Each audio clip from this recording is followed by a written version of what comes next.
Hello, so welcome back to my channel. My name is Joy, and today I'm filming one of my favorite video types of videos. I love filming discussion videos because if I'm filming a discussion video, it means that I think that this is important enough to discuss, and I love hearing you guys' comments. So after this video, go ahead and comment down below what you think about this. I love for it to feel almost like a FaceTime call, but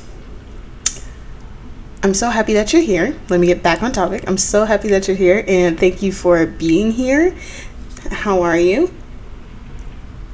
I'm doing great. Thank you for asking. I'm blessed and highly favored. So, as you can see from the video title, today we will be talking about something interesting. So, let's go ahead and get started with that.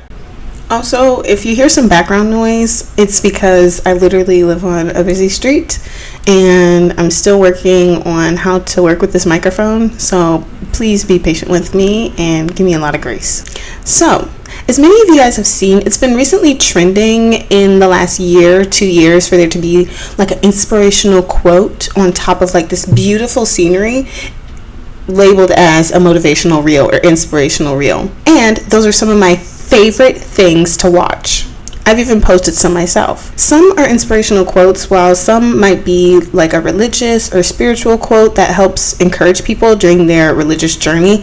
However, I think in general that these inspirational reels are great because they give quotes that are inspirational for no matter the journey or walk of life that you're going on. However, what caught my eye was a spiritual-based reel speaking in favor of caring for others. On the quote they provided, they expressed that we live in a selfish world and that we as humans focus too much on self-care that's only masking selfishness. And this made me think, what does that mean?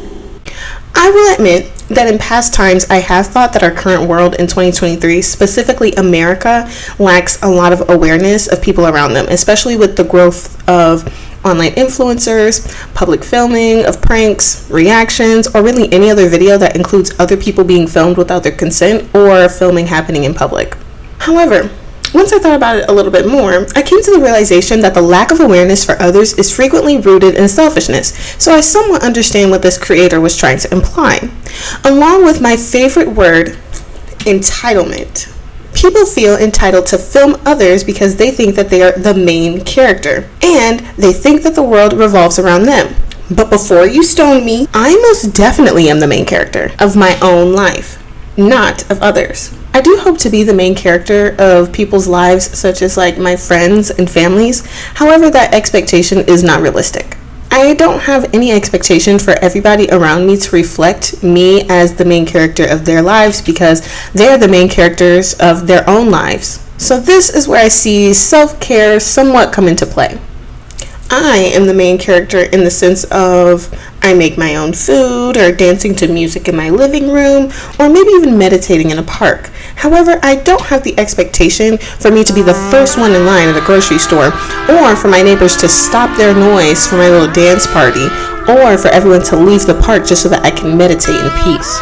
Being the main character, in a sense, is looking at your life and you within your life, not how others particularly contribute to it. When you're the main character, you look at you, what you can control, and what you can do within the environment that you're in.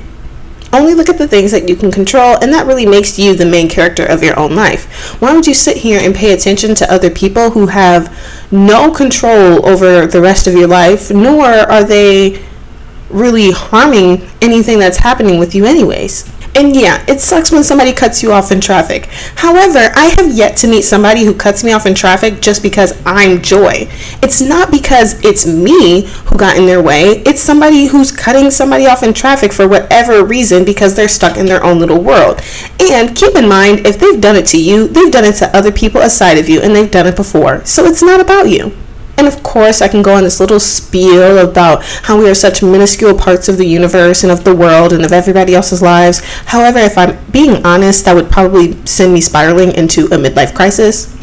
However, I will say that how I feel is what matters to me and only matters to me. It doesn't matter to anybody else. And with the rise of the term main character energy, a lot of people are taking it way out of proportion and are using it horribly.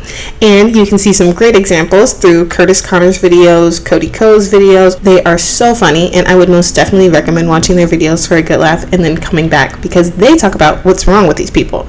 However, through this video, I will show you how to do it right and express it right. In all honesty, I do agree with the previous statement. But I will say in contrast that we as human beings lack moderation and or balance. It's so interesting that within the rise of media that we either receive too much information or not enough. And with the lack of balance, we have to be either one thing or the next. There's no in between and there's no gray area. And I do use this statement that there's either too much or not enough quite loosely, just because there are some things that vary. For example, I love watching people live in New York and have busy, bustling lives. Slay. However, I also enjoy when people live slow lives in either Colorado, Washington, or maybe even South Wales. Things like that, like your physical and your environmental stances, are different because that's something that you choose creatively. However, I still would most definitely recommend for there to be moderation and balance within your life, no matter how you live. But, like I said, it depends on you, and I digress. I honestly just wanted to take this time to show some of my favorite YouTubers, just because I've been watching a lot of YouTube lately, and I just want to thank these people for existing. Yeah, but the real point that I'm getting at is that you're either a main character or you're an NPC, or you're an it girl, or you could care less about what other people are thinking about you, or you're either too selfish or too selfless. We as humans are so multifaceted that it does not make sense, nor is it logical for us to stay the same throughout the entirety of our lives. I do understand that there are things and consistencies, such as routines or habits, but aside from that, what if one day you all of a sudden just hate your favorite food? You've changed. With that being said, there needs to be more grace for human beings and how we as human beings change, especially after maturity. Okay, here's editing Stevie. So I most definitely agree with we need to be given more grace to human beings. However, it also needs to be corrected when something is done wrong. So when somebody's being rude or disrespectful, correct those people and talk to those people about how they're being rude. Or you can go the mile of being of encouraging the person who was the victim of somebody being disrespectful or rude or something like that. And I just find it interesting that everybody's like, oh no, don't bully other people and all types of stuff, but then continue to be like a bystander. And with that being said, I understand that it's very difficult to like step up and fight for things that you believe in. So that's why I said do that step of encouraging the person who was who had the difficult time. So I know personally, for somebody who gets socially anxious sometimes, I know that's hard, but every time, even if I don't see somebody having a hard time, for all people in service, I'm like, you guys are doing a great job. Thank you so much for helping me, and show my gratitude for those people. That's just a simple step that you can take. So start off by correcting yourself, and start off with your household first before you start to criticize other people. And I know for me is that it took me a few years to get the rest of my family to be kind and be nicer and to watch what they were saying, but I got there. So that's why I'm now able to criticize other people doing stuff that's weird. But another point of discussion is that selfishness is immature. And I could say that children are born selfish. However, though that's been a common quote for decades, recent studies have proven otherwise. However, as a child grows, everything is handed to them through the whole span of their short lifetime, which, as they should, because you brought them into this world, so give them the things that they want and need. However, as a child grows, they start to realize that they get whatever they want and they don't get what they don't want. However, along with this not being taught with balance, these kids turn into bullies, they turn to be self-centered, they're mean, and they just so happen to be the ones that you don't want to do a project with, or the one that you don't want to bump into in the hallway. I'm getting war flashbacks. Maturity comes with self-awareness and awareness that other people's feelings exist and matter just as much as yours. And yeah, I understand. I hurt, but so do other people. And before you say anything, no, I'm not going to say for you to neglect your feelings just because somebody else is having a bad day. And here's a great example. There was recently an incident at work where I came to work and I was not my happiest. And it just so happened to be a lady coming up to approach me rudely and angrily, just for me to hear that her husband had been admitted into the hospital for the past few weeks, and that she has had little to no sleep throughout these past few weeks, and that she's had little to no nutrition the past few weeks either. Does that make it right for her to project her anger onto me? No. Does it make my problems diminish? No. Did I continue to ruminate on my own problems after she left? Yes. However, I prayed for her and went about my day. It does not make her behaviors better because she was having a hard time, nor does it make my problems disappear. However, both of our feelings are valid for the things that we were experiencing at that time. But all of this to say is that some people aren't even aware that other people have feelings as well. And you might be saying, I don't care how other people feel. Well, I didn't say you had to care. I just said that you had to be aware of it. Just as you might not care that there's trash in your car, but you're still aware enough to step over it. Ew. I have been speaking a lot on my pet peeves of immaturity, selfishness, and entitlement, but what does this have to do with self-care? I do not agree that self-care is inherently selfish, nor do I think breaking your back for work is particularly selfless. Like I said, moderation and balance. For the argument of self-care, you cannot pour out of your cup if your cup is empty. And I know, I decided to work 2 jobs while depressed and severely anxious. But for the argument of selflessness, you cannot pour out of your cup if your cup is empty. And I'm loving this little self-care epidemic that's been progressing throughout the years, because we do have to take care of ourselves. We have to build our minds to share wisdom, build our bodies to enjoy physical things, and look good so that we can feel good. But I also love volunteering. I love volunteering to help those who need more support, to give to those who can't get it on their own, or giving to those who have been victims of disasters. Once again, moderation, and once again, balance. But I could talk about self-care for hours, but I'll just save those for my voice memos. I understand what that person was trying to imply. However, the execution was a bit bizarre. I'm not going to say that self-care is selfish, but I will say that I believe that media shows self-care more than volunteering. And no, I don't have the expectation for you to be filming you volunteering, because that most definitely negates the task itself.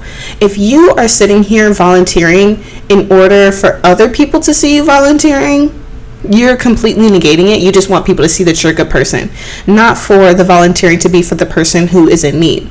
However, I will continue saying that the media disproportionately shows self-care, because with the progressing of it within the past few years, self-care has been something that is seen at every corner. However, the advertisement and the pushing of volunteering is not as prominent as within 2020. I'll be honest, is that the media, I feel, does not push volunteering or donations as much as in 2020, because we were all going through this crisis and people felt that a lot of people felt more inclined to give and donate during a crisis. However, now that life is back to normal for some, a lot of people forget that volunteering and donations are still direly needed for those who need them. And like I said, I will not leave you guys hanging on, oh, volunteer, or, oh, no, get your life together. No, I will show you how you can implement these things within your daily life, and so that it's a lot easier for you to do them once you actually know how to. So I will be looking at my computer because I got my list. First things first, read. You gain wisdom from reading. You must slow down and read instead of trying to find the answer on TikTok or through Reels, because you can find things that are more life-changing through reading a book than you could ever find within finding somebody else who knows the information. Also, you don't want to go illiterate, do you? Come on, read. So here are some great examples of books that I have read that have been life-changing for me, and I also hope that you are able to enjoy. All of these should be easily accessible on Amazon. However, some of them I have found at Target. So, Atomic Habits, 100 Essays That Will Change the Way that you think, and the 33 Marks of Maturity. Advice piece number 2. Take care of your body, your temple. Eat a balanced meal, move around some, smell nice, be clean, look good. Whatever those things look like to you with whatever journey that you're going on. So a lot of people might think that eating a balanced meal would be that of eating like salads. However, everybody's going through a different journey, and some people might not be able to eat a whole salad, or some people might need to go based off of the nutritional needs that they need to fulfill. So it's different for everybody. How you see these as being fit for you, do that. However, do keep in mind to do them nonetheless. So eat a balanced diet for you, move around some for you. So somebody might be able to walk a mile, but somebody might be only able to walk a block. I'm the one who walks the block. No, I'm joking. I actually recently was able to run a mile, so I'm very proud of myself for that, because I see all these girlies like running or jogging like 20 miles, and I'm like, Jesus Christ, just get in the car. But I digress. Number 3, bridge the gap between thinking and doing. Thinking about it is the easy part, but doing it is what matters the most. I know many people have the desire to help out others and to donate. However, once you think of a way of helping your community or helping somebody out, write it down. Don't just think about, oh, I should probably volunteer this month, or Thanksgiving's coming up, I should probably volunteer.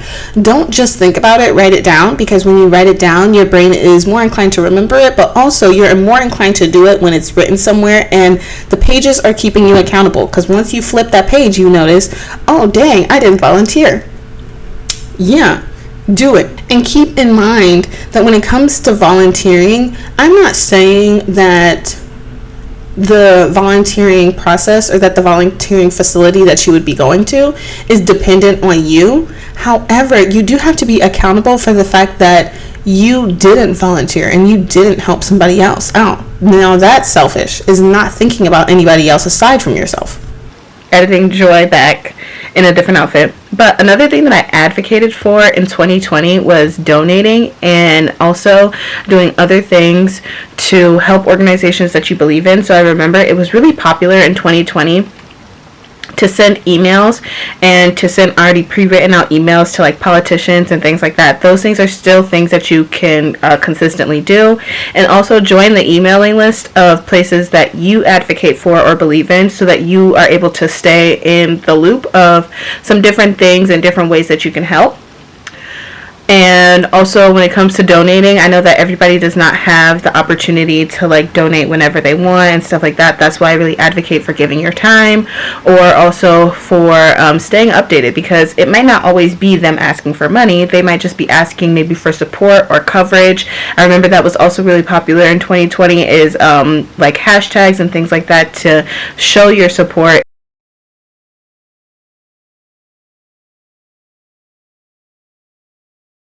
Number 4, find designated places and commit. So, commit to a consistent place for volunteer work. I consistently volunteer at a, what is it called? At a facility where they pack lunches for kids, especially during the summertime when there isn't school. They pack meals for students. They pack breakfast, lunch, and dinner for kids who are not going to school during the summertime. So that's what I do, is I pack lunches for kids or whatever assignment that they give me at the facility that I sign up for. So a way to commit to this, like I said, find a designated place and commit. A way to commit to this is to sit down and to apply for a volunteer place at least once a month.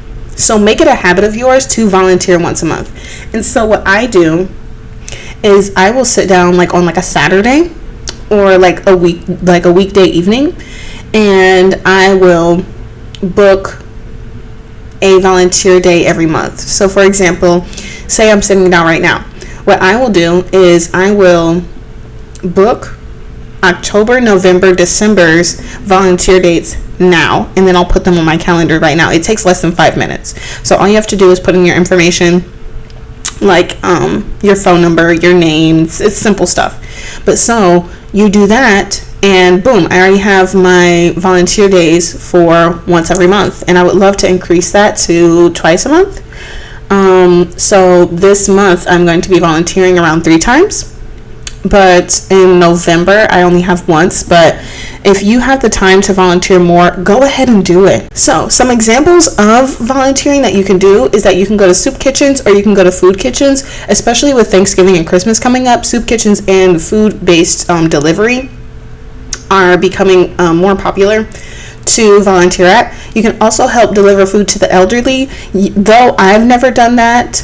I've seen websites for it, so I would most definitely check the credibility of that.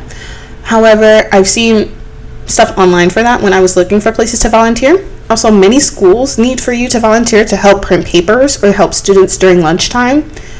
So you can volunteer at a school. That process is a bit longer. You would have to call up your local school, and they will be doing a background check on you, to my knowledge. If you are strange, weird, don't go to a school or I will hunt you down. But another example of a place is that you can pack food before it's delivered, and that's something that I do. And so we pack the food and they set it aside, and then they deliver it that following day to the families that need it. So yeah, and I know that many people are going to be saying, well, I don't have time to volunteer. Make time, period. Just do it. It's so unfortunate that we as people will make time to do silly stuff, but we won't make time to help somebody out or help somebody else in need. It is so common and so frustrating to see Americans be like, aw, poor thing, and not do anything to help. Also, another tip for when it comes to volunteering, if you see it as a task that has to be completed, you will not enjoy it, and then you'll make it seem so strenuous. However, if you see it as a privilege that you get to help somebody that needs it, it'll be so much easier and it's so much more gratifying. And the last time that I volunteered, it was so gratifying that the team and I, in around 3 hours, packed 6,000 lunches and then another 3,000 or 4,000 lunches for students in that city.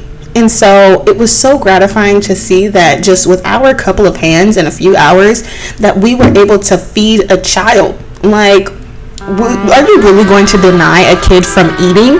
And last but not least, build routines and build habits for yourself. And that's something that was great to read about in Atomic Habits. I make volunteering and going to the gym, for example, a habit that I can't neglect, along with many others, but I write a list on a weekday, and it's a list consisting of what I need to accomplish weekly, monthly, and daily. And writing it down gives me less to think about so that it's easier for me to accomplish it. If I'm sitting here every day like, oh, what should I do at this time? Then it takes me longer to think about it and then actually put out the action itself. However, when I write down, I have to do this at this time, then I'm more inclined to do it because there's less thinking on my part. Same thing for when it comes to something weekly and monthly. For example, when I was planning the volunteering for every month, I know that this Saturday from 9 until 12 is taken. I don't have to think about, oh, what should I do this Saturday? No, I'm volunteering. And I have the time and everything. And so though I might not know what I'm volunteering to do, I know that I will be at this facility for 3 hours on a Saturday. To bridge the gap between selfishness and selflessness, don't think about yourself so much that you forget other people exist. And don't think about yourself so less that you are breaking yourself and breaking your back and literally falling apart at the seams. Moderation is key.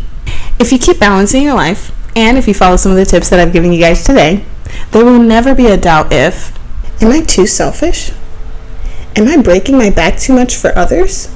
And that's all I have for you guys today.